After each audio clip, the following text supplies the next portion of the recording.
ഡൽഹി സ്ഫോടനവുമായി ബന്ധപ്പെട്ട് ആശങ്കയുയർത്തുന്ന റിപ്പോർട്ടുകളാണ് പുറത്തുവരുന്നത്.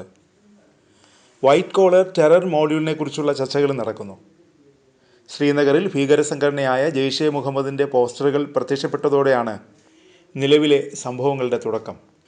പോസ്റ്റർ പ്രത്യക്ഷപ്പെട്ട് 3 ആഴ്ചയ്ക്ക് ശേഷം ഹരിയാനയിലെ ഫരീദാബാദിൽ ഒരു ഡോക്ടറുടെ വീട്ടിൽ നിന്ന് 2900 കിലോഗ്രാം സ്ഫോടക വസ്തുക്കൾ പിടികൂടി. ശ്രീനഗറിൽ നിന്ന് 1000 കിലോമീറ്ററോളം അകലെ രാജ്യതലസ്ഥാനത്തിന് സമീപം സ്ഫോടക വസ്തുക്കൾ പിടികൂടിയതോടെയാണ് ടെറർ നെറ്റ്വർക്കിനെക്കുറിച്ചുള്ള വിവരങ്ങൾ പുറത്തുവരുന്നത്. ഇതോടെയാണ് വൈറ്റ് കോളർ ടെററിസം ചർച്ചയായത്. ഫരീദാബാദിൽ സ്ഫോടക വസ്തുക്കളുമായി പിടിയിലായത് 2 കാശ്മീരി ഡോക്ടർമാരാണ്. രണ്ടുപേരും പ്രൊഫഷണലുകൾ. ഇവരെ രഹസ്യമായി പാകിസ്ഥാൻ പിന്തുണയുള്ള ഭീകര സംഘടനയ്ക്ക് വേണ്ടി ലോജിസ്റ്റിക്സ് ചെയിൻ ഒരുക്കുകയായിരുന്നുവെന്നാണ് അന്വേഷണ ഉദ്യോഗസ്ഥർ പറയുന്നത്. ഒക്ടോബർ 19 ശ്രീനഗറിലെ ബുൻപോര മേഖലയിലെ നൗഗാമിൽ പ്രതികാര ആക്രമണങ്ങൾ നടത്തുമെന്ന ഭീഷണി ഉയർത്തി ജെയ്ഷെ മുഹമ്മദിൻ്റെ പോസ്റ്ററുകൾ പ്രത്യക്ഷപ്പെട്ടത്. സമീപത്തെ CCTV ദൃശ്യങ്ങളിൽ നിന്നാണ് പോലീസിന് ആദ്യ സൂചനകൾ ലഭിച്ചത്.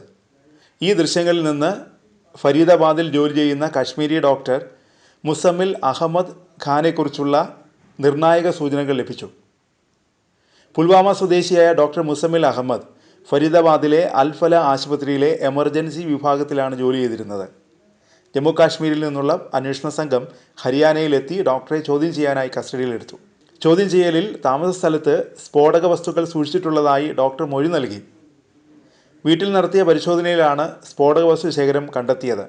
സ്ഫോടക വസ്തുക്കൾ മാത്രമല്ല, ഒരു ബോംബ് ഫാക്ടറി തന്നെ കണ്ടെത്തിയെന്നാണ് പിന്നീട് അന്വേഷണ സംഘം അതിനെക്കുറിച്ച് പറഞ്ഞത്. ഡോക്ടർ മുസമ്മിൽ അഹമ്മദിനെ ചോദ്യം ചെയ്തപ്പോഴാണ് മറ്റൊരു പേര് കൂടി ലഭിച്ചത്.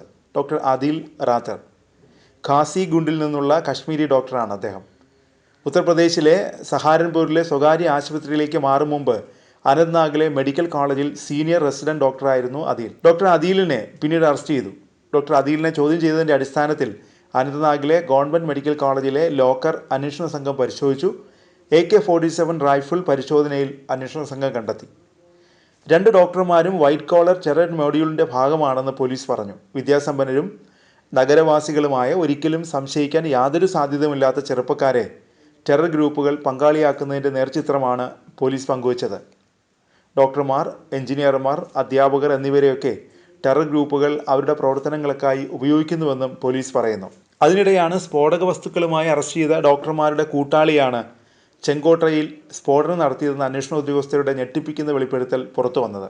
ഡൽഹി സ്ഫോടനത്തിൽ പൊട്ടിത്തെറിച്ച കാർ ഓടിച്ചത് ഡോക്ടർ ഉമർ മുഹമ്മദാണെന്ന് ഡൽഹി പോലീസ് വെളിപ്പെടുത്തി.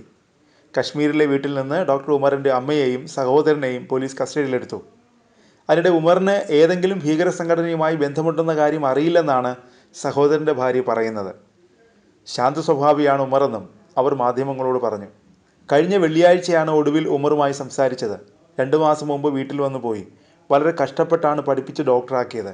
കേൾക്കുന്ന വാർത്തകൾ വിശ്വസിക്കാൻ കഴിയുന്നില്ലെന്നും സഹോദരൻ്റെ ഭാര്യ മാധ്യമങ്ങളോട് പറഞ്ഞു. ഭീകരപ്രവർത്തനം നടത്തുന്നതായി അറിയില്ലെന്നാണ് ഫരീദാബാദിൽ അറസ്റ്റിലായ ഡോക്ടർ മുസമ്മിൽ ഖാനയുടെ കുടുംബവും പറയുന്നത്. അവർ വലിയ ഭീകരരാണെന്ന് പറയുന്നു. ഞങ്ങൾക്കൊന്നും അറിയില്ല. കഴിഞ്ഞ 50 വർഷമായി കുടുംബത്തിൽ ആർക്കെതിരെയും ഒരു കേസും വന്നിട്ടില്ല. പുൽവാമ സ്വദേശിയായ ഡോക്ടർ മുസമ്മിലിൻ്റെ സഹോദരൻ ആസാദ് ഷക്കീൽ PTIയോട് പറഞ്ഞു. ഷക്കീലും കുടുംബവും കർഷകരാണ്. ഞങ്ങൾ പൂർണ്ണമായി ഇന്ത്യക്കാരാണ്. ദേശസ്നേഹത്തിൻ്റെ പേരിൽ ഞങ്ങൾക്കെതിരെ കല്ലെറിയ പോലും ഉണ്ടായി. ഈ ഗ്രാമത്തിലെ ആരോടും ഇക്കാര്യം ചോദിക്കാം, ആസാദ് ഷക്കീൽ പറഞ്ഞു. സഹോദരൻ നല്ല വ്യക്തിയാണെന്നാണ് ചോദ്യത്തിന് മറുപടിയായി ആസാദ് ഷക്കീൽ പറഞ്ഞത്.